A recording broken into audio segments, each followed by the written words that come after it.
12 ತಿಂಗಳು ಹಲಸಿನ ಸೊಳೆ ಸಿಗುವಂಗಿದ್ರೆ ಶಿರಸಿಯಲ್ಲಿ ರೊಕ್ಕ ಕೊಟ್ಟು ಜನ ತಗೊಂಡೋದಾರ. ಹಲಸಿನಲ್ಲಿ 5 in 1, ಒಂದು ಕಚ್ಚಾ ವಸ್ತುನಲ್ಲಿ 5 ಇದೆ. ಒಂದು ಗುಜ್ಜೆ ಟೆಂಡರ್ ಜಾಕ್ ಫ್ರೂಟ್ ಚಿಕ್ಕದು, ಇನ್ನೊಂದು ಸ್ವಲ್ಪ ಬಲಿತದ್ದು. ಅದಕ್ಕೆ ನೀವೇನು ಹೇಳ್ತೀರಾ ಗೊತ್ತಿಲ್ಲ, ಹಣ್ಣಾಗದೇ ಇರು. Road map of jackfruit for value addition for ಸಿಸಿಎನ್ಸ್ ಈಗಾಗಲೇ ನೀವು ಸಾಕಷ್ಟು ಸಾಧನೆ ಮಾಡಿದ್ದೀರಾ. ಆದರೆ ಈಗ ನೀವು ಇಲ್ಲಿ ಮಾಡಿಕೊಂಡಿರುವ ವ್ಯವಸ್ಥೆ ನಾವಿವತ್ತು ಬೆಳಿಗ್ಗೆ ಕಾಮನ್ ಫೆಸಿಲಿಟಿ ಸೆಂಟರ್ ನೋಡಿದ್ದೀವಿ. ಇದು ಫಿಜಿಯಲ್ಲಿ 40%, 50% ಭಾರತದ ಮೂಲದವರೇ ಇದ್ದಾರೆ. ಅರಸು ಕುಂಬ ಇದೆ, ಅಲ್ಲಿ ಹಸನ್ ಅಬ್ರಿಗೆ ಇದ್ದಾರೆ. ಅಲ್ಲಿ ವ್ಯಾಲ್ಯೂ ಎಡಿಷನ್ ಒಂದು ದೊಡ್ಡ ಹೊತ್ತು ಕೆಲಸ ಮಾಡ್ತಾ ಮನೆಗಳಿಗೆ ರೆಡಿ ಟು ಜಾಕ್ ನಿಮ್ಮ ಉಜ್ಜಿಯನ್ನೇ ಇಟ್ಕೊಳ್ಳಿ. ಮೂಲಭೂತವಾಗಿ ಅದನ್ನು ವೆಜಿಟೇಬಲ್ಗಳಾಗಿ ಬಳಸಿದ್ದಾರೆ. ಅದನ್ನ ಅವರು ರೆಡಿ ಮಾಡಿ ಸೋಷಿಯಲ್ ಮೀಡಿಯಾದ ಮುಖಾಂತರ ಮಾಡ್ತಾ ಇದ್ದಾರೆ. ನಮ್ಮಲ್ಲಿ ಮಾಡ್ಲಿಕ್ಕೆ ಕೊಡ್ಲಿ ಯಾರು ಕೇಳ್ತಾರೆ, ಮೆಷಿನ್ ಬಂದಿದೆ ಪಡ್ರಿ ಅವರೇ, ಮೆಷಿನ್ ಊಟ ಶುರು ಮಾಡಿ ಒಂದು ಕೆಲಸ ಶುರು ಮಾಡ್ಲಿಕ್ಕೆ ರೋಶಿನಿ ಇದ್ದಿ ಹೆಣ್ಮಳ ಹೆಸರು, ಸಣ್ಣ ಪ್ರಾಯದ ಹುಡುಗಿ, ಅವಳು ನೋಡಿ ಮಿಷಿನ್ ಇದೆ. ಅವಾಗ ಒಂದು ಚೂರಿ ಇದೆ, ಒಂದು ಮಣೆ ಇದೆ, ಒಬ್ಬ ಮಗ ಇದ್ದಾನೆ, ಗಂಡ ಇದ್ದಾನೆ, ಇದಿಷ್ಟೇ ಮಿಷಿನ್ಗಳು. ಫಿಜಿಯಲ್ಲಿ ಇಂಥ ಕೆಲಸ ಮಾಡಿ ಗುಜ್ಜೆಯನ್ನ ರೆಡಿ ಟು ಕುಕ್ ಮಾಡಿ ಮಾರುವವರು ನೂರಾರು ಕುಟುಂಬಗಳಿವೆ. ನಾವು ಫಿಜಿಯವರಿಂದ ಕಲಿಯೋದಿದೆ. ಶಿರಸಿಯಲ್ಲಿ ಇವತ್ತು ನೀವು ಗುಜ್ಜೆಯನ್ನ ಈ ತರ ಮಾಡಿಕೊಟ್ರೆ ಕೊಂಡ್ಕೊಳ್ಳೋರು ಇರಬಹುದಾ ಇಲ್ವಾ? ರೆಡಿ ಟು ಕುಕ್ ಎಷ್ಟು? ಈಗ ನೀವು ರೆಡಿ ಟು ಕುಕ್ ಹಲಸಿನ ಹಣ್ಣಿದೆಯಲ್ಲ, ಕೇರಳದ ಒಂದು ಕಂಪನಿಯವರು ಮಾಡ್ತಾ ಇದ್ದಾರೆ ಬೆಂಗಳೂರಲ್ಲಿ, ಫ್ರೂಟ್ಸ್ ವ್ಯಾಲಿ ಅಂತ. ಅವರು ಒಂದು ಮಾತು ಕೇಳಿದೆ ನಾನು, ಬಹಳ ಚೆನ್ನಾಗಿ ಮಾಡ್ತಾರೆ. ಈಗ ಟೇಬಲ್ಗಳನ್ನ ಕೊಟ್ಟು ಎಲ್ಲ ಹೆಡ್ಗೇರ್ ಎಲ್ಲ ಕೊಟ್ಟು ನಿಂತ್ಕೊಂಡು ಕೆಲಸ ಮಾಡಿ ಹಣ್ಣುಗಳನ್ನ ಮಾಡಿ B2B ಮಾಡ್ತಾ ಇದ್ದಾರೆ ಜಾಸ್ತಿ. ಅವ್ರ ಹತ್ರ ಒಂದು ಮಾತು ಕೇಳಿದೆ, ಜೋಮಿ ಮ್ಯಾಥ್ಯೂ ಅಂತ ಇದ್ದಾರೆ, ಶಿವಮೊಗ್ಗದಲ್ಲಿ ಇದ್ದಾರೆ, ನಮ್ಮ ನಡುವೆ ಇದ್ದಾರೆ ಅವರು. ಅವ್ರ ಹತ್ರ ಕೇಳಿದೆ, ಬೆಂಗಳೂರಿಗೆ ಹಲಸಿನ ಹಣ್ಣು ಮತ್ತು ಗುಜ್ಜೆ ಬೆಂಗಳೂರಿನಲ್ಲಿ ನಿಮ್ಗೆ ಮಾರ್ಲಿಕ್ಕೆ ಆಗದಿದ್ರೆ ಎಲ್ಲೂ ಸಾಧ್ಯ ಇಲ್ಲ, ಅಷ್ಟು ಆಸಕ್ತರಿದ್ದಾರೆ. ಬೆಂಗಳೂರಿಗೆ ಒಂದ್ ದಿವಸಕ್ಕೆ ಎಷ್ಟು ಹಣ್ಣು ನೀವು ಪ್ರೀಪ್ಯಾಕ್ಡ್ ರೂಪದಲ್ಲಿ, ಸೊಳೆ ರೂಪದಲ್ಲಿ ಮಾರಬಹುದು? What is the saturation point ಅಂತ ಒಂದು ಪ್ರಶ್ನೆ ಕೇಳಿದೆ. 5 ನಿಮಿಷ ಟೈಮ್ ಇದೆಯಾ ಅಂತ ಕೇಳಿದ್ರು. ಇದೆ ಅಂತ ಹೇಳಿದೆ. ಕಾರಣ ನಿಲ್ಲಿಸಿದ್ರು. 1 ಕೋಟಿ, ನಾವು ಇವತ್ತು ಮಾರೋ ರೇಟಿನಲ್ಲಿ ದಿವಸಕ್ಕೆ 1 ಕೋಟಿ ರೂಪಾಯಿಯ ಹಲಸಿನ ಹಣ್ಣಿನ ಸೊಳೆಗಳನ್ನ ಬೆಂಗಳೂರು ಅಬ್ಸಾರ್ಬ್ ಮಾಡಬಲ್ಲದು ಅಂತ ಒಂದು ಉತ್ತರ ಕೊಟ್ಟರು. ಅದು ಬೇಕಿದ್ರೆ ಅದನ್ನ ನಾವು ಚಿಂತನೆ ಮಾಡ್ಬೋದು. ಇಲ್ಲಿ ಮುಂದಕ್ಕೆ ಹೋಗೋಣ. ಹಲಸಿನ ಸೊಳೆಯನ್ನ ತರಕಾರಿಯಾಗಿ ಬಳಸುವ ಅಭ್ಯಾಸ ಇದೆಯಾ ಸರ್ ಇಲ್ಲಿ? ಹಲಸಿನ ಸೊಳೆಯನ್ನ ತರಕಾರಿಯಾಗಿ ಬಳಸ್ತೀರಾ? ಏನೆಲ್ಲ ಮಾಡ್ತೀರಿ? 12 ತಿಂಗಳು ಹಲಸಿನ ಸೊಳೆ ಸಿಗುವಂಗಿದ್ರೆ ಶಿರಸಿಯಲ್ಲಿ ರೊಕ್ಕ ಕೊಟ್ಟು ಜನ ತಗೊಂಡೋದಾರ? ಮಾಡ್ಲಿಕ್ಕೆ ಸಾಧ್ಯ ಇದೆಯಾ? ಮಾಡಿದಾರಂತೆ. ಸೊ ನಾವು ಈಗೇನ್ ಚಿಂತನೆ ಮಾಡಬೇಕು ಅಂದ್ರೆ, ನಾವು ಇದು ಮೇಳ ಬರುವಾಗ ಮಾತ್ರ ವೇಷ ಧರಿಸುವವರಾಗಬಾರದು. ನಮ್ಮ ಮೇಳ 12 ತಿಂಗಳು ನಡೆಯುವ ಹಾಗೆ ನೋಡ್ಕೋಬೇಕು. It is possible. Of season, ನಾನು ಬಹಳ ಕಾಲ ಹಿಂದಿಂದ ಹೇಳ್ತಾ ಇದ್ದೇನೆ, ಉಪ್ಪಿನಂಗಡಿಯಲ್ಲಿ ನಮ್ಮ ಸ್ನೇಹಿತರು ಮಾಡಿದ್ರು, ಪೂರ್ತಿ ಬಹಳ ಚೆನ್ನಾಗಿ ಆಗಿಲ್ಲ. Of season Jack fruit festival ಅಂತ ಮಾಡ್ಬೋದು. ಏನದ್ರ ಸಂದೇಶ ಅಂದ್ರೆ, ಊರಲ್ಲಿ ಎಲ್ಲೂ ಹಲಸಿನ ಹಣ್ಣು ಸಿಗದೇ ಇರುವಂತ ಅಕ್ಟೋಬರ್, ನವೆಂಬರ್, ಡಿಸೆಂಬರ್ ತಿಂಗಳಲ್ಲಿ ಕೂಡ ಒಂದು ಹಲಸಿನ ಉತ್ಸವ ಮಾಡಿ ಅದನ್ನ ವಿಜಯಶಾಲಿಯಾಗಿ ಮುಂದೆ ತಗೊಂಡೋಗ್ಬೋದು. ಎಷ್ಟು ಉತ್ಪನ್ನಗಳಿಲ್ಲ ಇವತ್ತು ಹಲಸಿಂದು, ಅದರ ಪರಿಮಳ ಕೊಡ್ಲಿಕ್ಕೆ ಸಾಧ್ಯ ಇದೆ. ಹಲಸಿನ ಹಣ್ಣಿನ ಪಾಯಸ ಕೂಡ ಕೊಡ್ಲಿಕ್ಕೆ ಸಾಧ್ಯ ಇದೆ. ಹಲಸಿನ ಅಂಗಡಿ ಅಂತ ಒಂದು ಅಂಗಡಿ BC ರೋಡ್ ನಲ್ಲಿದೆ. 24 ತಿಂಗಳು 12 ತಿಂಗಳು ಅವರು ಒಂದಿಷ್ಟು ಪ್ರಾಡಕ್ಟ್ ಅನ್ನ ಇಟ್ಕೊಂಡು ಮಾರ್ತಾರೆ. ಕೇರಳದಲ್ಲಿ ಲಿಖಿತ್ ರಾಜ್ ಅಂತ ಹೇಳುವವರ ಒಂದು ಅಂಗಡಿ ಇದೆ. ಅದು ಬಾಗಿಲು ಮುಚ್ಚೋದಿಲ್ಲ, 24 ಗಂಟೆ ಕೂಡ ತೆರೆದಿರ್ತದೆ. It is possible.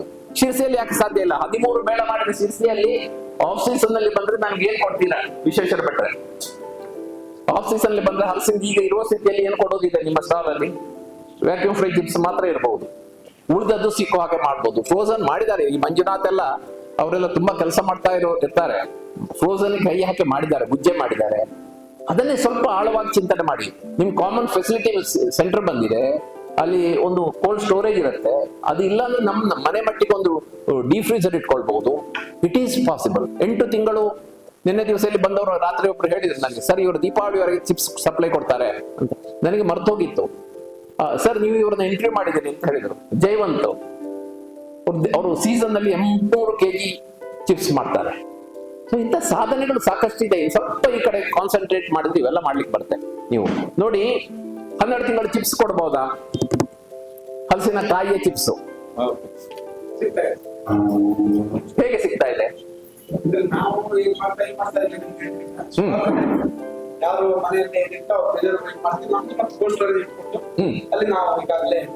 ನೀವು ಈಗ 12 ತಿಂಗಳು ಚಿಪ್ಸ್ ಕೊಡೋರು. Very good, very good. 12 ತಿಂಗಳು ಫ್ರೆಶ್ ಆಗಿ ಚಿಪ್ಸ್ ಮಾಡಿ ಕೊಡಬಹುದಾ? ಪ್ರತಿ ವರ್ಷ ನಂತರ ಹ್ಮ್ ಒಂದು ವಾರ ನಾನು ಹ್ಮ್ 3 ಕ್ವಿಂಟಲ್ ಮಾಡಿ ಆಗ್ಲೂ ಹಲಸು ಸಿಕ್ತಿತ್ತಾ? ಅಲ್ಲ ಬೇಸಿಗೆ ಮಾಡಿದ್ರೆ ನಮ್ಮ ಡಿಸೆಂಬರ್ ಹೊರಗಡೆ ಹೊರಗಡೆ ಬಿಡ್ತಿದ್ದೆ, ಸ್ಟಾಕ್ ಮಾಡಿಟ್ಟು ಹೊರಗಡೆ ಬಿಡ್ತಿದ್ದೆ. Okay okay. ಅದಕ್ಕೆ ಹಾ. ಇದೇನು ಆಗೋದಿಲ್ಲ, ಹಾ ಹಾಗೆ ಮುಟ್ಟು ಹಾಕಿ ಹಾ ಸ್ವಲ್ಪ ಹಾಗೆ ಓಕೆ. 2-3 ವರ್ಷ ಆಯ್ತು ಓಹೋ. ಬೇಸಿಗೆ ಸಾಲೋದಿಲ್ಲ ಅಂತ ಹೀಗೆ. ಆದ್ರೆ ನೀವು ಈವನ್ ಫ್ರೆಶ್ ಆಗಿ ಇದೆಲ್ಲ ಕೆಲವು ಬೇರೆ ಬೇರೆ ಟೆಕ್ನಿಕ್ಗಳು ಆಫ್ ಸೀಸನ್ ನಲ್ಲಿ ನೀವು ಒದಗಿಸ್ಲಿಕ್ಕೆ ಏನೇನು ದಾರಿಗಳಿವೆ, ಬೇರೆ ಬೇರೆ ದಾರಿಗಳಿವೆ. ಈಗ ಆಫ್ ಸೀಸನ್ ಹಪ್ಪಳಕ್ಕೆ ಶಂಕರ ಭಟ್ ಯಲ್ಲಾಪುರ ಅವರು ಏನ್ ಮಾಡಿದ್ದಾರೆ, ಅದೇ ಬೆಳಗಾವಿನ ಒಂದು ಕುಟುಂಬದವರು, ನಮ್ಮ ಜೋಶಿ ಅವರಿದ್ದಾರೆ ಅಲ್ಲಿ, ಅವರೇ ಕೊಟ್ಟ ಜೋಶಿ ಅವರೇ ಕೊಟ್ಟ ಸುಳಿವು. ಅಲ್ಲಿ ಅವರು ಡಿಹೈಡ್ರೇಟ್ ಮಾಡಿ ಇಟ್ಕೊಂಡು ದೀಪಾವಳಿ ಮೇಲೆ ಮಾಡೋರು. ನಂಬರ್ 3 ಕೋಲ್ಡ್ ಸ್ಟೋರೇಜ್ ಅಲ್ಲಿ ಇಟ್ಕೊಂಡು ಹಪ್ಪಳ ಮಾಡೋರು. ನಂಬರ್ 4 ಸೀಸನ್ ನಲ್ಲಿ ಒಂದು ಒಳ್ಳೆ ಹಲಸಿನ ಹಪ್ಪಳದ ಮೆಷಿನ್ ಹಾಕೊಂಡು, ನಮ್ಮ ಹತ್ರ ಆಟೋಮೆಟಿಕ್ ಮೆಷಿನ್ ಇನ್ನೂ ಬಂದಿಲ್ಲ, ಬಟ್ ನಮ್ಮ ಪಿಂಗಾರದವ್ರ ಹತ್ರ ಎಲ್ಲ ಒಂಥರ ಸೆಮಿ ಆಟೋಮೆಟಿಕ್ ಮೆಷಿನ್ ಇದೆ, ಅದನ್ನ ಇಟ್ಕೊಂಡು 3 ಶಿಫ್ಟ್ಗಳಲ್ಲಿ ಕೆಲಸ ಮಾಡಿ ಹಪ್ಪಳ ಜಾಸ್ತಿ ಮಾಡಬಹುದು. ಹಪ್ಪಳ 30ರಿಂದ 40 ಲಕ್ಷ ಹಪ್ಪಳ ಮಾತ್ರ ಆಗೋದು ನಮ್ಮದು ಒಟ್ಟು ಹಲಸಿನ ಹಪ್ಪಳ 4 ಜಿಲ್ಲೆಗಳಿಗೆ ಸೇರಿಸಿದ್ದಾರೆ. ಒಂದು ಅಕ್ಟೋಬರ್ ಬಂದ್ರೆ ಯಾರ ಹತ್ರನೂ ಹಪ್ಪಳ ಸ್ಟಾಕ್ ಇರೋದಿಲ್ಲ ಮಾರ್ಕೆಟ್ ಅಲ್ಲಿ. ಮತ್ತೆ ಏಪ್ರಿಲ್ ಮೇ ಬರ್ಬೇಕು, ಒಂದು 8 ತಿಂಗಳು ಖಾಲಿ. 30 ಲಕ್ಷ ಹೋಗಿ 3 ಕೋಟಿ ಹಪ್ಪಳ ಆದ್ರೂ ಕೂಡ ಹಪ್ಪಳಕ್ಕೆ ಡಿಮಾಂಡ್ ಇದೆ, ಎಕ್ಸ್ಪೋರ್ಟ್ ಕೂಡ ಆಗ್ಲಿಕ್ಕೆ ಸಾಧ್ಯ ಇದೆ. ಮಾತ್ರ ಅಲ್ಲ, ಹಪ್ಪಳ ಜಾಸ್ತಿ ಆಯ್ತು ಅಂತ ಆದ್ರೆ, ಹಪ್ಪಳ ಮಾಡೋದು ಜಾಸ್ತಿ ಆಯ್ತು ಅಂತ ಈಗಿನ ಜನರೆಲ್ಲ ಮೈಕ್ರೋವೇವ್ ಮಾಡ್ತಾರೆ, ಆ ಊರಿನಲ್ಲಿ ಕೊಳೆಯುವ ಹಲಸಿಗೆ ಮುಕ್ತಿ ಕಾಣಿಸಬಹುದು, ಕೊಳೆಯುವ ಹಲಸನ್ನ ಕಡಿಮೆ ಮಾಡಬಹುದು. ಮಾತ್ರ ಅಲ್ಲ, ನಂಬರ್ 3 ಅದು ಮುಂದಕ್ಕೆ ಹೋದ್ರೆ ನೀವು ಎಷ್ಟೋ ಕುಟುಂಬಗಳಿಗೆ 3-4 ಎಷ್ಟೋ ತಲೆಮಾರುಗಳಿಂದ ₹1 ಕೂಡ ಹಲಸಿಂದ ಸಂಪಾದನೆ ಆಗದವರಿಗೆ ಒಂದಿಷ್ಟು ಸಂಪಾದನೆ ಆಗ್ಲಿಕ್ಕೆ ಶುರು ಆಗ್ಬೋದು. ಅಭಿಪ್ರಾಯ ವ್ಯತ್ಯಾಸ ಇದೆಯಾ ಯಾರಿಗಾದ್ರೂ? ಹಲಸಿನ ಹಪ್ಪಳ ನಾವಿನ್ನು ತುಂಬಾ ಜಾಸ್ತಿ ಮಾಡೋ ಕಡೆಗೆ ಹೊಸ ಚಿಂತನೆ ಮಾಡ್ಬೇಕು. ಇಲ್ಲಿ ನೋಡಿ, ಅಲ್ಲಿ ಚಿತ್ರದಲ್ಲಿ ಕಾಣ್ತಾ ಇರೋರು ಅಭಯ್ ಅಂತರ್ಕರ ಅಂತ ನಮ್ಮ ಒಬ್ರು ಸ್ನೇಹಿತರು. ಎಲ್ಲಿಯವರು ಅಂದ್ರೆ ಚಿಪ್ಲೂನ್ನವರು. ಅವರು ಒಬ್ರು ರಿಟೈರ್ಡ್ ವ್ಯಕ್ತಿ, ರಿಟಾರ್ಟ್ ಮಾಡ್ತಾರೆ, ಒಂದಿಷ್ಟು ಪ್ರಾಡಕ್ಟ್ ಮಾಡ್ತಾರೆ, ಅದರ ಜೊತೆಗೆ ಕೆಲವು ಪ್ರಯೋಗಗಳನ್ನ ಮಾಡ್ತಾರೆ. ನಮ್ಮ ಗುಜ್ಜೆಯನ್ನ ಸಿಪ್ಪೆ ತೆಗಿಲಿಕ್ಕೆ ಒಂದು ಸಿಂಪಲ್ ಮೇಜಿನ ಹಾಗಿರೋದು ಮಾಡಿದ್ದಾರೆ. ಯಾರಿಗೆ ಬೇಕಿದ್ರು ಅವರು ತೋರಿಸ್ಕೊಡ್ತಾರೆ ಮಾಡಿ ಅಂತ. ಅವರು ಟ್ರಯಲ್ ಮಾಡಿದ್ರು. ಹಲಸಿನ ಚಿಪ್ಸ್ 12 ತಿಂಗಳು ಮಾಡಿ ಫ್ರೆಶ್ ಆಗಿ ಮಾಡಿ ಒಂದು 50-60 ಪ್ಯಾಕೆಟ್ ಮಾಡಿ ಲೋಕಲ್ ಅಂಗಡಿಗೆ ಕೊಟ್ಟರು. ಲೋಕಲ್ ಅಂಗಡಿ ಯಾಕೆ ಕೊಟ್ಟರು ಅಂದ್ರೆ ತಿಂದವ್ರು ಏನ್ ಹೇಳ್ತಾರಂತೆ, ತಿಂದವ್ರಿಗೆ ಏನೂ ವ್ಯತ್ಯಾಸ ಗೊತ್ತಾಗಿಲ್ಲ. ಯಾರು ಬೇಕಿದ್ರು ಅವ್ರ ಶಿಷ್ಯವತ್ತ ಸ್ವೀಕರಿಸಬಹುದು, ಇಂಥ ದೊಡ್ಡ ದೊಡ್ಡ ಮೆಷಿನರಿ ಬೇಡ. ಶಿರ್ಸಿಯವರು ಯಾರಾದ್ರೂ 12 ತಿಂಗಳು ಫ್ರೆಶ್ ಆಗಿ ಚಿಪ್ಸ್ ಮಾಡೋದನ್ನ ಕಲಿಬೇಕು ಅಂದ್ರೆ ನಾನು ಅಭಯ್ ಅಂತರ್ಕರ್ ಅವರನ್ನ ಸಂಪರ್ಕ ಮಾಡಿ ಕೊಡಬಲ್ಲೆ. ನೀವು ಹೋಗಿ ಬನ್ನಿ, ನೀವು ಕೂಡ ಮಾಡಬಹುದು. Next, ready to eat. ಇದರಲ್ಲಿ ನಮ್ಮ ಶ್ರೀಪಾದಣ್ಣ ಅವತ್ತು ಫಸ್ಟ್ ನೆಕ್ಸ್ಟ್ ರೆಡಿ ಟು ಈಟ್ಗೆ ಬಹಳ ಡಿಮಾಂಡ್ ಇದೆ. ಆದ್ರೆ ಅದನ್ನ ನಾವು 12 ತಿಂಗಳು ಈ ರೆಡಿ ಟು ಈಟ್ ಅಲ್ಲಿ, ರೆಡಿ ಟು ಈಟ್ ಗುಜ್ಜೆ ನಾವು ಆಕ್ಚುಲಿ ಈ ತಂತ್ರಜ್ಞಾನವನ್ನು ಶ್ರೀಲಂಕಾದಲ್ಲಿ ನೋಡಿ ತಗೊಂಡು ಬಂದಿದ್ದು. ಅದರ ಮಾಡೋ ವಿಧಾನಗಳನ್ನ ಒಂದಿಷ್ಟು ಯಾಕೋ ಕೇರಳದಲ್ಲೂ ಅಷ್ಟು ಕ್ಯಾಚ್ ಅಪ್ ಆಗ್ಲಿಲ್ಲ. ಇಡೀ ನಮ್ಮ ಕೇರಳ ಕರ್ನಾಟಕದಲ್ಲಿ ready to eat jackfruit ಅಲ್ಲಿ ಹೆಚ್ಚು ಕೆಲಸ ಮಾಡಿದವರು, ಟೆಂಡರ್ ಜಾಕ್ ಫ್ರೂಟ್ ಅಲ್ಲಿ ಹೆಚ್ಚು ಕೆಲಸ ಮಾಡಿದವರು ನವೀನ್ ಅವರು, ಸಾಗರದ ಮೂಲದವರು, ನವೀನ್ ಗಡಿಕಟ್ಟೆ. ಅವರು ಹಿಂದೆ ಹೇಳ್ತಾ ಇದ್ರು, ಒಂದು ವರ್ಷದಲ್ಲಿ ಬಹುತೇಕ 2-3 ವರ್ಷ ಆದಾಗ ನಾನು 12 ತಿಂಗಳು ಮಾಡಿಕೊಡುವ ಸ್ಥಿತಿಗೆ ಬರ್ತೇನೆ ಅಂತ. ಬಹಳ ಚಂದಕ್ಕೆ B2B ಮಾಡ್ತಾರೆ ಅವರು, B2C ಅಲ್ಲ. ಅವರು ಬಾಳೆ ದಿಂಡಿಂದ ಶುರು ಮಾಡಿದ್ರು ರೆಡಿ ಟು ಕುಕ್, ಆಮೇಲೆ ಗುಜ್ಜೆ ಮಾಡ್ತಾ ಇದ್ದಾರೆ. ಈಗ ಸುವರ್ಣಗಡ್ಡೆ, ಕಣಿಲೆ, ಬಾಳೆ ಹೂ ತುಂಬಾ ಐಟಮ್ ಮಾಡ್ತಾರೆ. ಆದ್ರೆ ಏನು ಸಣ್ಣ ಒಂದು ಸೆಟ್ ಬ್ಯಾಕ್ ಏನು ಬಂತು ಅಂದ್ರೆ, ಇವರು ಕಷ್ಟಪಟ್ಟು ಹೈಜಿನಿಕ್ ಆಗಿ ಮಾಡ್ತಾ ಇದ್ದಾಗ ರಿಲಯನ್ಸ್ ನವರು ಇವರಿಗಿಂತ ತುಂಬಾ ಕಡಿಮೆ ರೇಟ್ ಅಲ್ಲಿ ಸ್ವಲ್ಪ ಒಳ್ಳೇದಲ್ಲದ ಮೆಟೀರಿಯಲ್ ಅನ್ನ ಮಾರ್ಕೆಟ್ಗೆ ಹಾಕಿ ಸ್ವಲ್ಪ ಮಾರ್ಕೆಟ್ ಹಾಳಾಗಿದೆ. ಅದೇನೇ ಇದ್ರು ಅವ್ರು ಹೇಳ್ತಾರೆ, ಸಾಗರದಂತ ಸಣ್ಣ ಊರಲ್ಲೂ ಕೂಡ ರೆಡಿ ಟು ಕುಕ್ ಮಾಡಿ ಖಂಡಿತವಾಗಿ ಮುಂದೆ ತಗೊಂಡು ಹೋಗ್ಬೋದು. ನಾವಿನ್ನು 4 ತಿಂಗಳು ಸಿಕ್ಕುವ ಹಲಸನ್ನ 12 ತಿಂಗಳು ಹೇಗೆ ದುಡಿಸ್ಕೊಳ್ಬಹುದು ಹೇಳೋ ಬಗ್ಗೆ ಪ್ರತ್ಯೇಕ ಚಿಂತನೆ ಮಾಡುವ ಅಗತ್ಯ ಇದೆ. ಟ್ರಯಲ್ ಆಗಿ ನಮ್ಮ CFC ಒಂದು ದೊಡ್ಡ ವರದಾನ, ಮಾರ್ಕೆಟ್ ಮಾಡ್ಲಿಕ್ಕೆ ಅವರು ಇದು ಕೌಂಟರ್ ತಕೊಂಡು ಕೂತಿದ್ದಾರೆ. ಇಷ್ಟು ವರದಾನ ದಕ್ಷಿಣ ಕನ್ನಡದಲ್ಲಿ ಇಲ್ಲ. ನಿಮ್ಗೆ ಮಾಡಿಕೊಟ್ಟ ತಗೊಂಡು ಬನ್ನಿ ಮಾಡಿ ತಂದು ಬನ್ನಿ ಮಾರಿಕೊಡ್ತೀವಿ ಅಂತ ಹೇಳೋರು ದಕ್ಷಿಣ ಕನ್ನಡದಲ್ಲಿ ಇಲ್ಲ. ನಿಮ್ಗೆ ಎಲ್ಲ ಫೆಸಿಲಿಟಿಗಳಿವೆ, ಒಂದಷ್ಟು ಪ್ರಯತ್ನ ಮಾಡಿದ್ರೆ ಎಷ್ಟೋ ಮುಂದಕ್ಕೆ ಹೋಗ್ಬಹುದು. Next slide please. ಅದು 1 ನಿಮಿಷ ಪ್ರೀವಿಯಸ್ ಒಂದು ಹೋಗೋದನ್ನ ನೋಡಿ. ಆ ಕಡೆ ಕಾಣ್ತಾ ಇರೋದು ಕೆಳಗಡೆಯದು, ಅದಕ್ಕೆ ನಾವು ಅದು ಹಲಸಿನ ಸೊಳೆ, ಕಾಯಿ ಸೊಳೆ ಏನ್ ಹೇಳ್ತೀರಿ ನೀವು? ಗ್ರೀನ್ ಜಾಕ್ ಫ್ರೂಟ್ ಸೊಳೆಗೆ ಹಣ್ಣಾಗದೆ ಇರೋದಕ್ಕೆ ನಾವು ಕಾಯಿ ಸೊಳೆ ಅಂತೀವಿ, ಹಾಗೆ ಹೇಳೋದು. ಕಾಯಿ ಸೊಳೆಯನ್ನ ಫ್ರೋಸನ್ ಮಾಡಿ ಮಾರ್ಬೋದು. ಕಾಯಿ ಸೊಳೆ ಫ್ರೋಸನ್ ಇಡೀ ಇಂಡಿಯಾದಲ್ಲಿ ಹೈಯೆಸ್ಟ್ ತಯಾರಾಗಿ ರಫ್ತಾಗ್ತಾ ಇರೋದು ಕೇರಳದಿಂದ.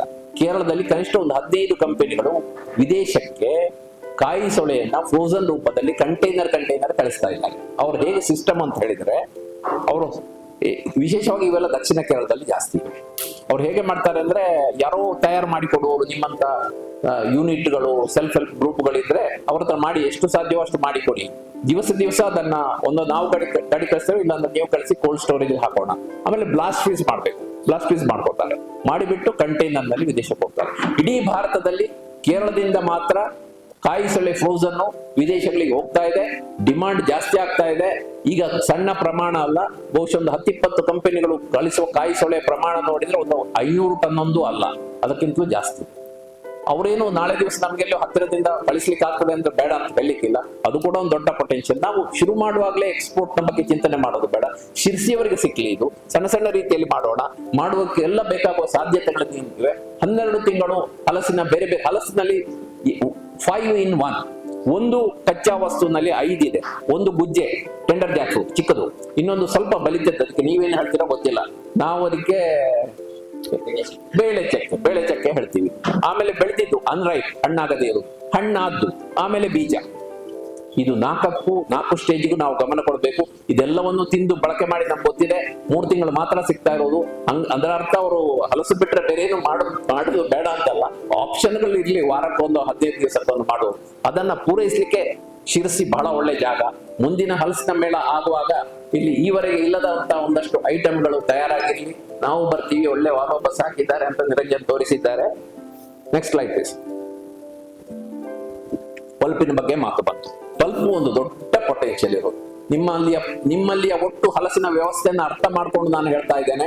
ನಿಮ್ಮಲ್ಲಿ ಅಂಬಲಿ ಹಲಸಿನ ಪರ್ಸೆಂಟೇಜ್ ಎಷ್ಟು ಸರ್ ಉತ್ತರ ಕನ್ನಡ ಜಿಲ್ಲೆಯಲ್ಲಿ?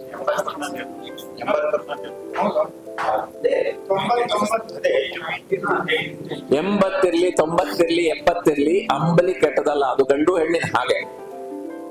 ಅಂಬಲಿಯಲ್ಲಿ ಏನು ಇದೆ ಅಂತ ಹೇಳಿದ್ರೆ, ಈಗ ಒಂದು ಹಣ್ಣಾದ್ರೆ ಯಾರಿಗೂ ಇಷ್ಟ ಇಲ್ಲ ಅಂತ.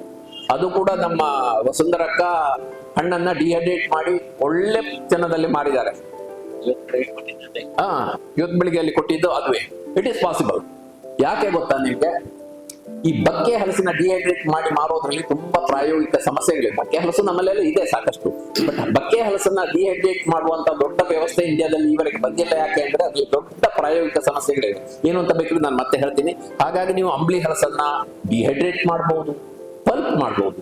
ಪಲ್ಪ್ ಮಾಡಿದ್ರೆ ಪಲ್ಪಿನಿಂದ ಎಷ್ಟೋ ಉತ್ಪನ್ನಗಳನ್ನ ಮಾಡ್ಲಿಕ್ಕೆ ಸಾಧ್ಯ ಇದೆ. ಪಾಯಸದಿಂದ ಶುರು ಮಾಡಿ ನಮ್ಮ ಕೇರಳದಲ್ಲಿ ಸುಭಾಸ್ ಕೋರೋತ್ ಅಂತ ಇದ್ದಾರೆ, ಆರ್ಟೋಕಾರ್ಪಸ್ ಜಾಕ್ ಫುಡ್ಸ್ ಲಿಮಿಟೆಡ್ ಅಂತ, ಭಾರತದ ಮೊದಲ full fledged Jack fruit company.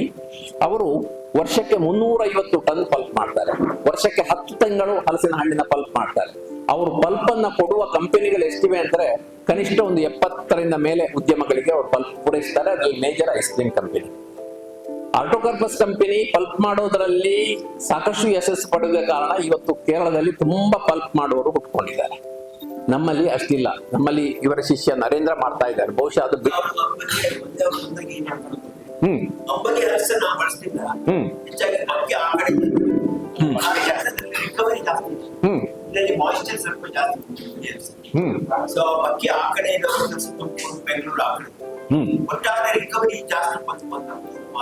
ಇಲ್ಲ, ವಾದ ಇರಬಹುದು, ಮತ್ತೆ ಅವರ ಎಕ್ಸ್ಪೀರಿಯನ್ಸ್ ಇರಬಹುದು. ನಾವು ಯಾವ್ಯಾವ ಉಪಯೋಗಕ್ಕದನ್ನು ಯೂಸ್ ಮಾಡ್ತೀವಿ ಅಂತ ಹೇಳಿ ಹೊಂದಿಕೊಂಡು ನಾವು ಅಂಬಲಿಯನ್ನು ಕೂಡ ಸಾಕಷ್ಟು ಬಳಸ್ಕೊಳ್ಳಿಕ್ಕೆ ಬರುತ್ತೆ. ಈಗ ವಸುಂಧರಕ್ಕನಿಂದ ಡಿಹೈಡ್ರೇಟ್ ತಗೊಳ್ಳೋರು ಏನು ಮಾಡ್ತಾರೆ, ಅವ್ರಿಗೆ ಬಕ್ಕೆ ಇಲ್ಲ ಅಂತ ಗೊತ್ತಿಂತಲ್ಲ, ಪಾಯಸಕ್ಕೆ ಹೋಲ್ಸ್ ಗುಡ್, ನಿಮ್ಗೊಂದು ಗಟ್ಟಿ ಅಂತ ಮಾಡ್ತಾರೆ ನಮ್ಮ ಬಗ್ಗೆ, ಇಟ್ ಹೋಲ್ಸ್ ಗುಡ್. ಹಾಗೆ ಯಾವ್ಯಾವ ನಾವು ಈ ಅಂಬಲಿ ಜಾಸ್ತಿ ಇರುವುದನ್ನ ಒಂದು ವೀಕ್ನೆಸ್ ಅಂತ ಪರಿಗಣನೆ ಮಾಡದೆ ಇರೋ ಅಂಬಲಿಯನ್ನ ಯಾವ ರೀತಿಯಲ್ಲಿ ನಾವು ಬೆಟರ್ ಮ್ಯಾನೇಜ್ ಮಾಡಬಹುದು, ಇದರ ಬಗ್ಗೆ ಯೋಚನೆ ಮಾಡಿದ್ರೆ ಉತ್ತರಗಳು ಸಿಗ್ತವೆ. ಪ್ರಶ್ನೋತ್ತರ ಇದ್ರೆ ಮಾತಾಡೋಣ. ಇದು ಕೇರಳದ ನಾವು ಒಂದು ಕವರ್ ಸ್ಟೋರಿ ಪಬ್ಲಿಷ್ ಮಾಡಿದ್ವಿ. ಇದು second cover story. First publish ಮಾಡಿದ್ದು ಹಲಸಿನ ಹಣ್ಣನ್ನು ಕುಡಿಯಲು ಕಲಿತ ಕೇರಳ ಅಂತ. ಅದನ್ನು 4 ತರ ಪಲ್ಪ್ ಮಾಡ್ತಾರೆ ಅವರು. ಅದು ಕೇರಳದಲ್ಲಿ ಇಡೀ ವರ್ಲ್ಡ್ ನಲ್ಲಿ ಒಂದೊಂದು ಸಕ್ಸೆಸ್ ಸ್ಟೋರಿ. 350 ಟನ್ ಪಲ್ಪ್ ಒಂದು ಕಂಪನಿ ಮಾಡಿ ಅದು ಹೇಗೆಲ್ಲ ಕೇರಳದಲ್ಲಿ ಬಳಕೆ ಆಗ್ತದೆ ಅಂದ್ರೆ, ನಮ್ಮಂತ ಸಣ್ಣ ಹಳ್ಳಿಗಳಲ್ಲಿ ಇವತ್ತು ಹಲಸಿನ ಹಣ್ಣಿನ ಕೇಕ್ ಬರ್ತದೆ, ಐಸ್ ಕ್ರೀಮ್ ಬರ್ತದೆ. ಹಾಗೆ ಅದು ಒಂದು ಹೊಸ ಇದೇ ಶುರುವಾಗ್ಬಿಟ್ಟಿದೆ. ಇರ್ಲಿ, ಮುಂದಕ್ಕೆ ಹೋಗೋಣ. ರಿಟಾರ್ಟಿಂಗ್ ಹಲಸಿನ ಗುಜ್ಜೆ ಆಗಿರ್ಲಿ, ನಿಮ್ಮ ಪಾಯಸ ಆಗಿರ್ಲಿ, ಇದನ್ನ ಒಂದಿಷ್ಟು ಏನು ಪ್ರಿಸರ್ವೇಟಿವ್ ಇಲ್ಲದೆ ಚೆನ್ನಾಗಿ ಅದರ ಗುಣಮಟ್ಟ ಇರುವಾಗ ಉಳಿಸ್ಕೊಳ್ಳಿಕ್ಕೆ ರಿಟಾರ್ಟಿಂಗ್ ಒಂದು ಒಳ್ಳೆ ವಿದ್ಯೆ. ಇದು ಇವತ್ತು ಇಂಡಿಯಾದಲ್ಲಿ ಬಹಳಷ್ಟು ಬಳಕೆ ಆಗ್ತಾ ಇದೆ. ರಿಟಾರ್ಟ್ ಅನ್ನ ನೀವು ಶುದ್ಧ ಈಗ ಅವ್ರು ಹೇಳುವ ಕಂಪನಿಗಳು ಹೇಳುವ ರೀತಿಯಲ್ಲಿ ಮಾಡೋದಾದ್ರೆ ತುಂಬಾ ಎಕ್ಸ್ಪೆನ್ಸಿವ್ ಅದು. ಅದಕ್ಕೆ ಮಿಷಿನರಿ ತುಂಬಾ ಬೇಕು. ಒಂದಿಷ್ಟು KVKಗಳಲ್ಲಿ ಒಂದಷ್ಟು ಸಂಸ್ಥೆಗಳಲ್ಲಿ CFTR ಎಲ್ಲ ಇರಬಹುದು. ನಾಳೆ ನಿಮ್ಮಲ್ಲಿ ಇಲ್ಲಿಯೂ ಇದೆ, CFC ಅಲ್ಲಿ ಇದೆ, ಬಟ್ ಚಾಲ್ತಿಗೆ ಹೆಚ್ಚು ಬಂದಿಲ್ಲ. ಹೇಗ್ ಮಾಡ್ಬೋದು ಅಂದ್ರೆ ನಿಮ್ಮಲ್ಲಿ 3 ಮಂದಿ ಸೇರ್ಕೊಂಡು ಅಲ್ಲಿ ರಿಟಾರ್ಟ್ ಮಾಡಿಸ್ಕೊಂಡ್ರೆ ಮತ್ತೆ ಮಾರ್ಕೆಟಿಂಗ್ ನೀವು ಮಾಡ್ಕೋಬಹುದು. ಅಥವಾ ಇನ್ನೊಂದು ದಾರಿ ಇದೆ, ನೆನಪಿಟ್ಕೊಳ್ಳಿ, ಇಂಡಿಯಾದಲ್ಲಿ ರಿಟಾರ್ಟ್ ಕಂಪನಿಯವರು ನೋಡಿದ್ರೆ ಅವರ ಮುಖ ಕೆಂಪಾಗುವ ರೀತಿಯಲ್ಲಿ ಒಂದಿಷ್ಟು ದೊಡ್ಡ ದೊಡ್ಡ ಮೆಷಿನ್ ತಕ್ಕೊಳ್ಳದೆ ರಿಟಾರ್ಟ್ ಮಾಡಿ ಗೆದ್ದವರನ್ನ ಇದ್ದಾರೆ. ಕೊಂಕಣದಲ್ಲಿ ಇದ್ದಾರೆ, ನಮ್ಮ ಕೇರಳದಲ್ಲಿ ಇದ್ದಾರೆ. ಕೇರಳದಲ್ಲಿ ಒಬ್ರು ಪದ್ಮಿನಿ ಶಿವದಾಸ್ ಅಂತ ಒಬ್ರು ಮಾಸ್ಟರ್ ಟ್ರೈನರ್ ಇದ್ದಾರೆ. ಅವರ ಶಿಷ್ಯಂದ್ರೆ ಎಷ್ಟೋ ಮಂದಿ ಒಂದು ಬ್ಯಾಂಡ್ ಸಿಗ್ಲರ್ ತಗೊಳ್ತಾರೆ ಸರ್. ಯಾರಾದ್ರೂ ರಿಟಾರ್ಟಿಂಗ್ ಗೊತ್ತಿದ್ದವರಾದ್ರೆ ಬ್ಯಾಂಡ್ ಸಿಗ್ಲರ್ ತಗೊಳ್ತಾರೆ. ಉಳಿದಿದ್ದೆಲ್ಲ ಸ್ಟೀಲ್ ಪಾತ್ರೆಗಳು ಅದೆಲ್ಲ ತಗೊಂಡು 1 ಲಕ್ಷ 1.5 ಲಕ್ಷ ಇನ್ವೆಸ್ಟ್ಮೆಂಟ್ ನಲ್ಲಿ ರಿಟಾರ್ಟಿಂಗ್ ಮಾಡಿ ಮಾರ್ಕೆಟ್ ಮಾಡೋರು ಇದ್ದಾರೆ. ಕೊಂಕಣದಲ್ಲಿ ನೀವು ಹೋಗಿ ನೋಡಿದ್ರೆ ಒಂದು 25-30 ಎಷ್ಟೋ ಗೊತ್ತಿಲ್ಲ. ಲಕ್ಷ್ಮಣ ಹೆಗಡೆ ಅವರು ನೋಡ್ಬೇಕು, ಇದೊಂದು ಈ ಜುಗಾಡ್ ರಿಟಾರ್ಟಿಂಗ್ ಏನಿದೆ ಶಿರ್ಸಿಗೆ ತರಬೇಕಿದನ್ನ. ತರೋದೇನು ಕಷ್ಟ ಇಲ್ಲ. ಆಸಕ್ತಿ ಇರುವವರು ಬನ್ನಿ, ನಾನು ಲಿಂಕ್ ಮಾಡಿ ಕೊಡ್ತೀನಿ, ಹೋಗಿ ಬರಬೇಕು. ನಿಮ್ಮ ತಲೆನೋವಿಗೆ ನಿಮ್ದೇ ಅಮೃತಾಂಜನ ಜನಗಳನ್ನ ಲಿಂಕ್ ಮಾಡ್ತೀನಿ. ನಾನು ನಿಮ್ಗೊಂದು ಕತೆ ಹೇಳ್ತೀನಿ ಆದ್ಮೇಲೆ. ಇದು ನೋಡಿ, ಕೇರಳದಲ್ಲಿ ಪತ್ತನಂತಿಟ್ಟ KVKಯಲ್ಲಿ ಒಂದಿಷ್ಟು ಇಂಡಸ್ಟ್ರಿಯಲಿಸ್ಟ್ ಬಂದು ಅಲ್ಲಿ ರಿಟಾರ್ಟಿಂಗ್ ಮಾಡಿ ತಗೊಂಡೋಗಿ ಮಾರ್ತಾರೆ. ಮೇಲ್ಗಡೆ ಇರೋದು ನಮ್ಮ ಕಣ್ಣೂರಿನಲ್ಲಿ ಒಬ್ಬರು ಅದ್ಭುತ ವ್ಯಕ್ತಿ ಇದ್ದಾರೆ, ಉದ್ಯಮಿ ಬ್ರಿಜಿತ್ ಅಂತ ಅವರ ಹೆಸರು. ಅವ್ರು ತುಂಬಾ ಕಷ್ಟಪಟ್ಟು ಒಂದು ಕಾರ್ಖಾನೆ ಸ್ಥಾಪಿಸಿದ್ರು. ಆಗ ಅವರಿಗೆ ಇದರಲ್ಲೆಲ್ಲ ಈ ಜಾಬ್ ವರ್ಕ್ ಅಂತ ಇದೆಯಲ್ಲ, ಕಸ್ಟಮ್ ಹೈರಿಂಗು, ಕಾಮನ್ ಇದು ಇನ್ಕ್ಯುಬೇಷನ್ ಸೆಂಟರ್ಗಳಲ್ಲಿ ಆಗುವಂತ ಕಷ್ಟಗಳನ್ನೆಲ್ಲ ಗವರ್ಮೆಂಟ್ ಸಂಸ್ಥೆಗಳಲ್ಲಿ ತುಂಬಾ ಕಷ್ಟಗಳಿವೆ. ಅದನ್ನ ನೋಡ್ಬಿಟ್ಟು ಅವರಿಗೆ ಯಾರು ಹೊಸಬರು ಬಂದ್ರು ಅವರಿಗೆ ಇದು ಜಾಬ್ ವರ್ಕ್ ಮಾಡಿ ಕೊಡ್ತಾರೆ ಸಣ್ಣ ಬೆಲೆಗೆ. ಅದರಿಂದಾಗಿ ಆ ಊರಿನಲ್ಲಿ ಎಷ್ಟು ಬದಲಾವಣೆ ಬಂದಿದೆ ಅಂತ ಹೇಳಿದ್ರೆ, ದಿಗುಜ್ಜೆ ದಿವಿ ಹಲಸು ಬೆಳೆಯುವಲ್ಲಿ ಬೆಂಗಳೂರಿಗೆ ಒಂದು ಹೋಟೆಲ್ಗೆ ತುಂಬಾ ದಿವಿ ಹಲಸು ಬೇಕು, ಅವ್ರಿಗೆ 12 ತಿಂಗಳು ಬೇಕು. ಇವರು ದಿವಿ ಹಲಸಿನವ್ರಿಗೆ ಹೇಳ್ತಾರೆ ದಿವಿ ಹಲಸು ತಂದು ಕೊಡಪ್ಪ ಅಂತ, ಅದನ್ನ ರಿಟಾರ್ಟ್ ಮಾಡಿ ಅವರಿಗೆ ಸಪ್ಲೈ ಮಾಡ್ತಾರೆ. ಊರಿನಲ್ಲಿ ಒಬ್ಬ ನಾನು ಮಾತಾಡಿದೆ, ಅವ ಗೆಣಸು ಬೆಳಿತಾನೆ, ಗೆಣಸನ್ನು ಹಂಗೆ ಮಾರಿದ್ರೆ ಹೆಚ್ಚು ರೊಕ್ಕ ಸಿಗೋದಿಲ್ಲ ಸರ್ ಅಂತ ನಾನು ರಿಟಾರ್ಟ್ ಮಾಡಿ ಸ್ವಲ್ಪ ಅಪ್ ಬ್ರಾಕೆಟ್ ಅವರಿಗೆ ಮಾರ್ತೀನಿ. ರಿಟಾರ್ಟ್ ಇವತ್ತು ಜನಸಾಮಾನ್ಯರಿಗೆ ಸಿಕ್ಕುವ ಹಂತದಲ್ಲಿದೆ. ರಿಟಾರ್ಟ್ ಅಂತ ಹೇಳುವಾಗ ನೀವು ದೊಡ್ಡ ದೊಡ್ಡ ಲಕ್ಷಗಟ್ಟಲೆ ಖರ್ಚಿನ ಆಟೋಕ್ಲೇವ್ ಮಿಷಿನ್ ನ ಬಗ್ಗೆ ಚಿಂತನೆ ಮಾಡಿ, ಅದನ್ನ ತಿಳ್ಕೊಳ್ಳಿ. ಬಟ್ ಬಹಳ ಕಡಿಮೆ ಖರ್ಚಿನಲ್ಲಿ ರಿಟಾರ್ಟಿಂಗ್ ಮಾಡಿ ಗೆದ್ದಿರುವ 25-50 ಜನರನ್ನ ನಾನು ಹಿಂದೆ ತೋರಿಸಬಲ್ಲೆ. ಒಬ್ರೋ ಇಬ್ರೋ ಕಲಿಸಿಕೊಡುವ ಗುರುಗಳನ್ನ ತೋರಿಸಿಕೊಡಬಲ್ಲೆ. ಉಳಿದಿದ್ದು ನೀವು ಮಾಡಬೇಕು. ನೆಕ್ಸ್ಟ್, ಇವರೊಬ್ಬರು ಗುರು ಅಭಯ್ ಅಂತರ್ಕರ್. ಆಗ ಅವರ ಹೆಸರು ಹೇಳಿದ್ದೇನೆ, 12 ತಿಂಗಳು ಚಿಪ್ಸ್ ಫ್ರೆಶ್ ಆಗಿ ಮಾಡ್ಲಿಕ್ಕೆ ಸಾಧ್ಯ ಅಂತ. ಆ ಮೂಲೆಯಲ್ಲಿರುವವರು ಒಡಿಶಾದವರು, ಟಾಗೋರ್ ವರ್ಮಾ ಅಂತ ಅವರ ಹೆಸರು, ನಡುವೆ ಇರುವವರು. ಅವರು ಒರಿಸ್ಸಾದಲ್ಲಿ ನಿಮ್ಮದೇ ಪರಿಸ್ಥಿತಿ 70-80 ಎಲ್ಲ ಹೇಳ್ತಾರೆ, ಯಾವುದು ಬೀಳುವ. ನಮ್ಮನ್ನ ಕರೆದಿದ್ರು. ಆಗ ನಾನು ಕೇಳಿದೆ, ನಿಮ್ಮ ಊರಿನ ಕತೆ, ಅವರ ವಿಚಾರ ಗೊತ್ತಿಲ್ಲ, ನಾವು ಹೋಗಿ ಸಂಗೀತ ಬಾರಿಸೋದು ಬೇಡ ಅಂತ. ಅಲ್ಲಿ ಶಿರಸಿಯಲ್ಲಿ ಹೇಗಿದೆಯಾ ಹಾಗೆ ಸ್ಥಿತಿಯಲ್ಲಿ, ನಿಮ್ಮ ಬಕ್ಕೆ ಬಹಳ ಕಡಿಮೆ. ಹಾಗಾಗಿ ಅಲ್ಲಿಯ ಬೀಳುವಕ್ಕೆ ಹೊಂದುವ ಹಾಗೆ ನಾವು ನಮ್ಮೆಲ್ಲ ಮಾತುಗಳನ್ನ ಹೊಂದಿಸ್ಕೊಂಡೆವು. ಆಗ ಒಬ್ಬರು ಕೇಳಿದ್ರು, ನಮಗೆ ನಿಜವಾಗ ಮುಂದೆ ತಗೊಂಡು ಹೋಗ್ಬೇಕು, ಏನ್ ಮಾಡ್ಬೇಕು? ನಾನು ಹೇಳಿದೆ, ಇದೇ ವಿದ್ಯೆ ಹೇಳಿದೆ ಸರ್. ನಮ್ಗೆ ಯಾರನ್ನಾರು ಪರಿಚಯ ಮಾಡಿಕೊಡ್ಲಿಕ್ಕೆ ಅಭಯ್ ಅಂತರ್ಕರ್ ಅವ್ರನ್ನ ಪರಿಚಯ ಮಾಡಿ ಕೊಟ್ಟೆ. ನನಗೆ ಗೊತ್ತಿಲ್ಲ, ಒಂದು 6 ತಿಂಗಳಾದ್ಮೇಲೆ ಅವರು ಒಂದ್ ದಿವಸ ಫೋನ್ ಮಾಡಿದ್ರು, ನಾವು ಅಭಯರ ಮನೆಯಲ್ಲಿದ್ದೇವೆ, ರಿಟಾರ್ಟ್ ಮಾಡಿ ಆಯ್ತು ಗುಜ್ಜೆ, ವಿದ್ಯೆ ನಮ್ಗೆ ತಲೆಗೆ ಹತ್ತಿದೆ, ನೀವು ಮನೆಯಲ್ಲಿ ಇದ್ದೀರಾ ನಾಳೆ ಅಂತ ಕೇಳಿದ್ರು. All the way from Odisha ಕಾರ್ನಲ್ಲಿ ಬಂದಿದ್ದಾರೆ. ಇದ್ದೇವೆ ಅಂತ ಹೇಳಿದ್ರು. ಅವ್ರು ಮಾಡಿದ್ರಲ್ಲಿ 2 ಪ್ಯಾಕೆಟ್ ತಂದು ನನ್ನ ಹೆಂಡತಿ ಶೈಲನಿ ಕೊಟ್ರು. ಮತ್ತೆ ಹೇಳಿದ್ರು, ಇದು ಬಹಳ ಒಳ್ಳೆ ವಿದ್ಯೆ, ಇಷ್ಟ ನಮ್ಮನ್ನ ಖಂಡಿತ ಪ್ರಯೋಜನಕ್ಕೆ ತಗೊಳ್ಬಹುದು. ಇವತ್ತು ಕೊಂಕಣದ 2 ಡಿಸ್ಟ್ರಿಕ್ಟ್ಗಳಲ್ಲಿ ಫನಸ್ಬಾಗಿ ಅಂತ ಮಾಡ್ತಾರೆ. ಮುಂದೆ ನಾನು ತೋರಿಸ್ತೀನಿ. ಯಾವುದು ಗುಜ್ಜೆಯನ್ನು ರಿಟಾರ್ಟೆಡ್ ಗುಜ್ಜೆ ಕಲ್ಯಕ್ಕ ಇನ್ನೊಂದಕ್ಕೆ ಬಳಸುವಂತ ಫನಸ್ಬಾಗಿ, ಅದಕ್ಕೂ ಶಿರಸಿಯಲ್ಲಿ ಸ್ಕೋಪ್ ಇದೆ. ಅದೆಲ್ಲ ಯಾರೊಬ್ಬನು ಕೂಡ ಆಟೋಕ್ಲೇವ್ ದೊಡ್ಡ ದೊಡ್ಡ ಮೆಷಿನ್ ಬಳಸದೇ ಮಾಡ್ತಾರೆ. ಜುಗಾಡ್ ಅಂತ ನಾನು ಇದನ್ನು ಕರಿತೇನೆ, ಜುಗಾಡ್ ರಿಟಾರ್ಟಿಂಗು ನಿಜವಾಗಿ ದೇಶಕ್ಕೊಂದು ದೊಡ್ಡ ಕೊಡುಗೆ. 10 ಲಕ್ಷ ಇನ್ವೆಸ್ಟ್ಮೆಂಟ್ ಮಾಡಿ ಉದ್ಯಮಿ ಆಗ್ಲಿಕ್ಕೆ ಸಾಧ್ಯ ಇಲ್ಲದವನಿಗೆ 1 ಲಕ್ಷದಲ್ಲಿ ಮಾಡಿ ಯಶಸ್ಸು ಕಾಣಲಿಕ್ಕೆ ಜುಗಾಡ್ ರಿಟಾರ್ಟಿಂಗ್ ದೊಡ್ಡ ಒಂದು ಪ್ರಬಲ ಅಸ್ತ್ರ. ನೆಕ್ಸ್ಟ್ ಲೈಕ್ ನೋಡಿ, ಜುಗಾಡ್ ರಿಟಾರ್ಟಿಂಗ್ ನಡೀತಾ ಇದೆ. ಅದು ಅವರು ಕೂಡ ಅಷ್ಟೇ, ಅವರು MSc ಓದಿ ಬಂದ ಹುಡುಗ ಮಯೂರೇಶ್ ಪುರೋಹಿತ್.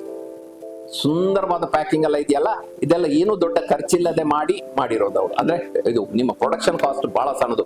ಇಂತಿಂತ ಕೆಲವು ದೊಡ್ಡ ಪಾತ್ರೆಗಳನ್ನ ತಗೊಂಡಿದ್ದಾರೆ. ಬ್ಯಾಂಡ್ ಸೀಲರ್ ಒಂದು ಕಂಪನಿಯಿಂದ ತಗೊಂಡಿದ್ದಾರೆ. Next like this frozen Jack fruit. Frozen ನಿಮ್ಗೆ ಸ್ವಲ್ಪ ಬಕ್ಕೆ ಕಡಿಮೆ ಆದ್ರೂ ಕೂಡ ಈ 12 ತಿಂಗಳು ಹಣ್ಣು ಸಿಗುವ ಹಾಗೆ ಮಾಡಬಹುದು. ಇದು ಭಾರತದಲ್ಲಿ, ಕರ್ನಾಟಕ ಶಿರಸಿ ಅಲ್ಲ, ಇಡೀ ಭಾರತದಲ್ಲಿ ನಾವು ಗಮನ ಕೊಟ್ಟಿದ್ದು ಬಹಳ ಕಡಿಮೆ. ಬಟ್ ಫ್ರೋಸನ್ ಜಾಕ್ ಫ್ರೂಟಿಗೆ ಬಹಳ ಡಿಮಾಂಡ್ ಇದೆ. ಕೇರಳದಲ್ಲಿ ಇವತ್ತು ಆರ್ಟೋಕಾರ್ಪಸ್ ಕಂಪನಿಯವರು ಮಾಡಿದ್ದನ್ನ ಡೆಲ್ಲಿಯಲ್ಲಿ ಅವರು ಡೋರ್ ಡೆಲಿವರಿ ಕೊಡ್ತಾ ಇದ್ದಾರೆ. ಹೇಗೆ ಕೊಡ್ತಾರೆ ಅಂದ್ರೆ ಇವರ ಲ್ಯಾಪ್ಟಾಪ್ ಅಷ್ಟು ದೊಡ್ಡ ಒಂದು ಥರ್ಮೋಕಾಲ್ ಬಾಕ್ಸ್ ಮಾಡಿ, ಸ್ವಲ್ಪ ಕಾಸ್ಟ್ಲಿ ಇರುತ್ತೆ, ಆ ಬಾಕ್ಸ್ ನ ಒಳಗಡೆ ಅದು ಮನೆಗಳಿಗೆ ತಲುಪ್ತಾರೆ. ಕೇರಳದವರಿಗೆ ಡೆಲ್ಲಿಯಲ್ಲಿ ಹಲಸಿನ ಹಣ್ಣು ಸಿಕ್ಕಿತು ಅಂದ್ರೆ, ಅದು ಅಕಾಲದಲ್ಲಿ ಸಿಕ್ತು ಅಂತಂದ್ರೆ ಅಮ್ಮನನ್ನಾದ್ರೂ ಮರಿತಾರೆ, ಹಲಸಿನ ಹಣ್ಣು ಮರೆಯೋದಿಲ್ಲ. ಅದು ನಮಗೂ ಸಾಧ್ಯ. ಫ್ರೋಝನ್ಗೆ ಹೋಗೋಣ, ಬೇರೆ ಬೇರೆ ದಾರಿಗಳನ್ನ ಬಳಸ್ಕೊಳ್ಳೋಣ. ಶಂಕರ ಭಟ್ರು ಹೇಗೆ ಉಪ್ಪು ಸೊಳೆಯನ್ನು ಬಳಸಿದ್ರು, ಅವರಿಗೆ ಜರಿ ನೀರಿದೆ, ಉಪ್ಪು ಬಿಡಿಸೋದು ಅಂತ ನಮ್ಮಲ್ಲಿ ಒಂದು ಶಬ್ದ ಇದೆ, ಮಾಮತಕ್ಕ ನಿಮ್ಗೆ ಗೊತ್ತಿರುತ್ತೆ. ಉಪ್ಪು ಬಿಡಿಸೋದು ಕೆಲವು ಕಡೆ ತುಂಬಾ ಕಷ್ಟ ಆಗ್ತದೆ, ರಿನ್ಸಿಂಗ್ ನೀರು ತುಂಬಾ ಬೇಕಾಗ್ತದೆ. ಇವರಿಗೆ ಜರಿ ನೀರಿದೆಯಂತೆ. ಉಪ್ಪು ನಾನು ಬಹಳ ಯೂನಿವರ್ಸಿಟಿಗಳಲ್ಲಿ ಹೇಳಿ ಸೋತಿದ್ದೇನೆ. ನೀವು ಬ್ರೈನಿಂಗ್ ಇದೆಯಲ್ಲ, ಜಾಕ್ ಫ್ರೂಟ್ ಬ್ರೈನಿಂಗ್, ಉಪ್ಪು ಸೊಳೆ ಗುಜ್ಜೆಯನ್ನು ಕೂಡ ಬ್ರೈನಿಂಗ್ ಮಾಡ್ಬೋದು. ಸ್ವಲ್ಪ ಗುಜ್ಜೆ ಆಯ್ಕೆ ಮಾಡ್ಕೋಬೇಕಾಗಿತ್ತು. ಇದನ್ನು ಸ್ವಲ್ಪ ಕಲಿಸ್ಕೊಡಿ. ನೀವು ಇಲ್ಲದ ಯಾವುದೋ ಹೊಸ ಪ್ರಾಡಕ್ಟ್ ಮಾಡೋ ಬದಲು ಒಂದು ಬ್ರೈನಿಂಗ್ ಮಾಡಿಕೊಡಿ ಜನರಿಗೆ. ಬ್ರೈನ್ ಉಪ್ಪು ಸೊಳ್ಳೆ, ಇಲ್ಲಿ ಉಪ್ಪು ಸೊಳ್ಳೆ ಬಳಕೆ ಮಾಡ್ತೀರಲ್ಲ ನೀವು, ಏನೆಲ್ಲ ಮಾಡ್ತೀರಣ್ಣ? ಸೊಳ್ಳೆ ಪಲ್ಯ, ಓ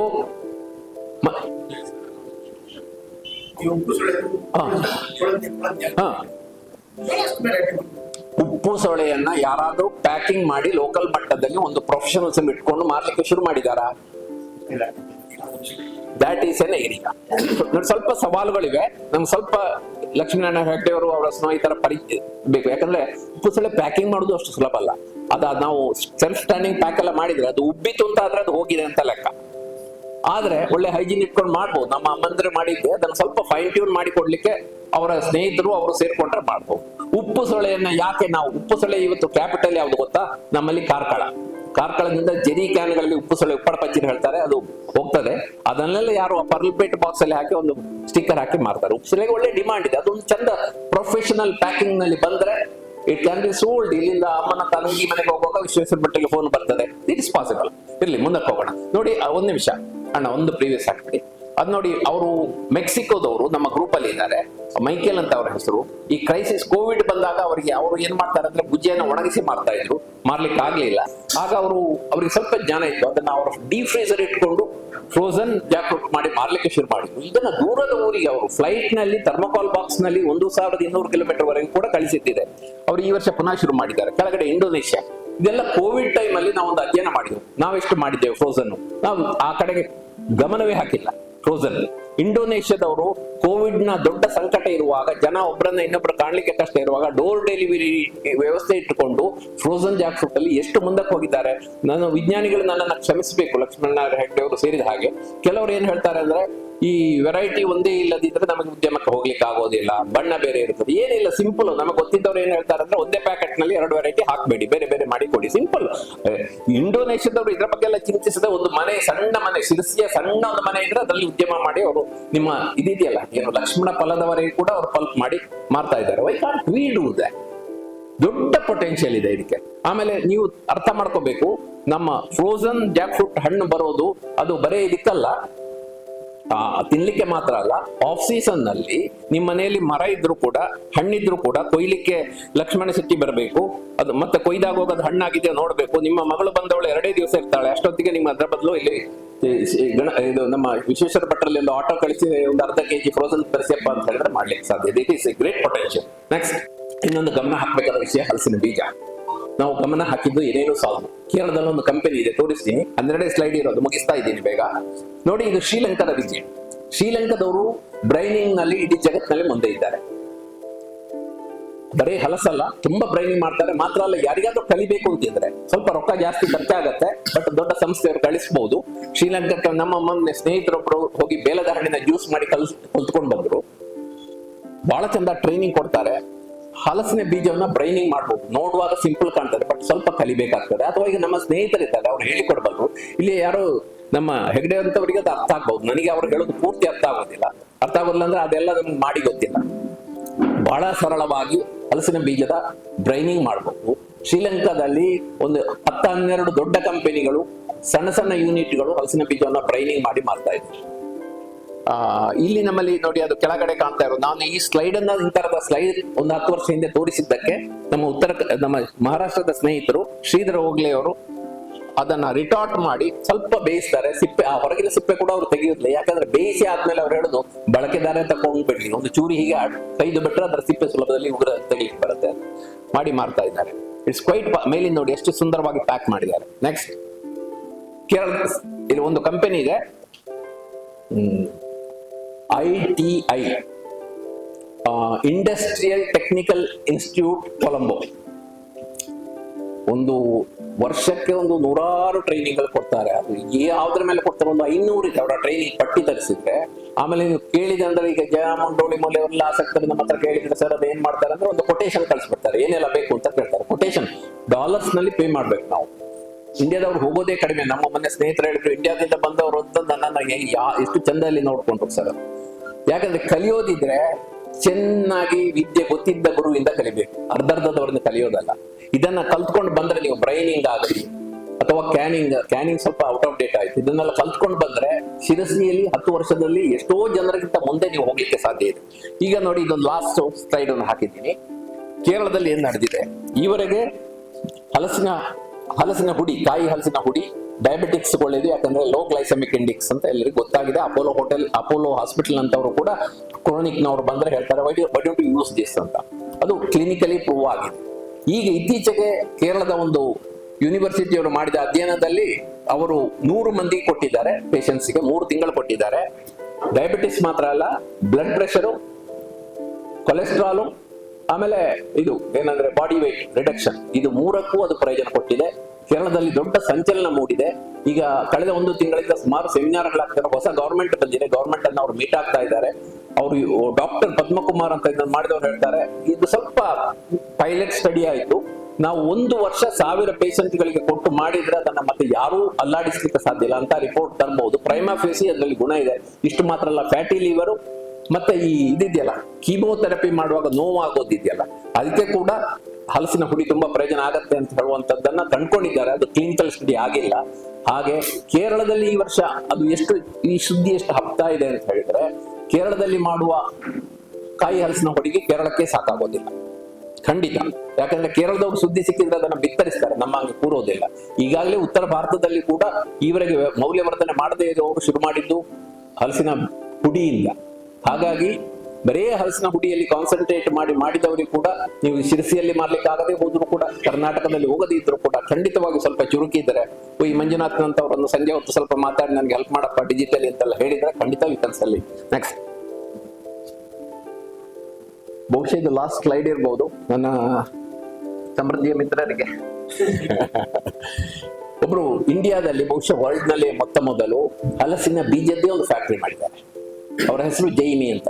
ಅವರಿಗೆ ಗಂಡ ಹೆಂಡತಿ ಕಂಡಿದ್ದೇನಂತ ಹೇಳಿದರೆ, ಹಲಸಿನ ಬೀಜ ಪಾಯಸ ಮಾಡ್ತಾ ಹೋದ್ರು, ಇದು ಇಷ್ಟು ಚಂದದ ಪಾಯಸ ಎಲ್ಲರೂ ತಿನ್ಬೇಕು ಅಂತ ಒಂದೇ ಹಠದಲ್ಲಿ ಶುರು ಮಾಡಿದ್ರು. ಇದನ್ನ ಮಾಡಿಕೊಟ್ರೆ ಅದನ್ನ ಕೊಂಡ್ಕೊಂಡಾರು ಅಂತ ಯಾರೋ ಸೈಂಟಿಸ್ಟ್ ಗಳನ್ನ ಕನ್ಸಲ್ಟ್ ಮಾಡ್ಲಿಕ್ಕೆ ಹೋಗಿಲ್ಲ, ಪುಡಿ ಮಾಡಿದ್ರು, ಮಾರ್ಲಿಕ್ಕೆ ಶುರು ಮಾಡಿದ್ರು, ಮಾರಿ ಹೋಗ್ಲಿಕ್ಕೆ ಶುರು ಆಯ್ತು. ಅದಂತ ದೊಡ್ಡ ಒಂದು ಇಂಡಸ್ಟ್ರಿಯನ್ನ ಯಶಸ್ಸು ಮಾಡುವಂತ ಮಾರಾಟ ಅಲ್ಲ ಅದು. ನಾವು ತರಿಸ್ಕೊಂಡ್ವಿ. ಇದರ ನಡುವೆ ಏನಾಯ್ತು ಅಂದ್ರೆ, ಅವರಿಗೆ ಹಲಸಿನ ಬೀಜದ ಪುಡಿ ಮಾಡ್ತಾ ಅವ್ರು ಏನ್ ಮಾಡಿದ್ರು, ಅನೌನ್ಸ್ ಮಾಡ್ಬಿಟ್ರು ಪತ್ರಿಕೆಯಲ್ಲಿ, 25 ರೂಪಾಯಿಗೆ ಹಲಸಿನ ಬೀಜ ತಗೊಳ್ತೀವಿ. ಟ್ರಿವೆಂಡ್ರಮ್ ಇಂದ ತೊಟ್ಟಿ ಜೀಪ್ಗಳಲ್ಲಿ ಬರ್ಲಿಕ್ಕೆ ಶುರು ಆಯ್ತು. ನಾನು ಕೇಳಿದೆ, ಟ್ರಿವೆಂಡ್ರಮ್ ಇಂದ ಬಂದ್ರೆ ಹೇಗಾಗತ್ತೆ ಅಣ್ಣ? ಏನಿಲ್ಲ ಸರ್, ಅದಕ್ಕೆ 50,000 ಟೋಟಲ್ ಬೀಳ್ತದೆ ನಾವು ಕೊಡ್ಲಿಕ್ಕೆ. 50,000 ಕೊಟ್ಟರೆ 25 ಜೀಪಿನವನಿಗೆ, 25 ಇವರಿಗೆ. ಆದ್ರೆ ಇವರಿಗೆ 25 ಆದ್ರೂ ಇಲ್ಲಿಗೆ ತಂದ ಕಾರಣ ಸಿಕ್ಕಿತ್ತಲ್ಲ, ಆ ತರ ಬರ್ತಾ ಇತ್ತು. ಈಗೆಲ್ಲ ಅದಕ್ಕೆಲ್ಲ ವ್ಯವಸ್ಥೆ ಮಾಡ್ಕೊಂಡಿದ್ದಾರೆ. ಈಗ ಇವರು ಮೇಜರ್ ಹೋಗೋದೇನು ಗೊತ್ತಾ, ಹಲಸಿನ ಬೀಜದಲ್ಲಿ ಹಲಸಿನ ಬೀಜದ ಪುಡಿ ಮಾಡ್ತಾರೆ. ಆ ಪುಡಿ ಸೆಮಿ ಫಿನಿಶ್ ಪ್ರಾಡಕ್ಟ್ ಏನಿದೆ, ಭಾರತದ ಎಷ್ಟೋ ಕಂಪನಿಗಳಿಗೆ ದೊಡ್ಡ ಪ್ರಮಾಣದಲ್ಲಿ ಹೋಗ್ತಾ ಇದೆ. ಯಾಕೆ ಅಂತ ನೀವು ಕೇಳಿದ್ರೆ ಅವ್ರ ಹತ್ರ ನಮ್ಗೆ ಗೊತ್ತಿಲ್ಲ, ಅವ್ರು ತಗೊಳ್ತಾರೆ.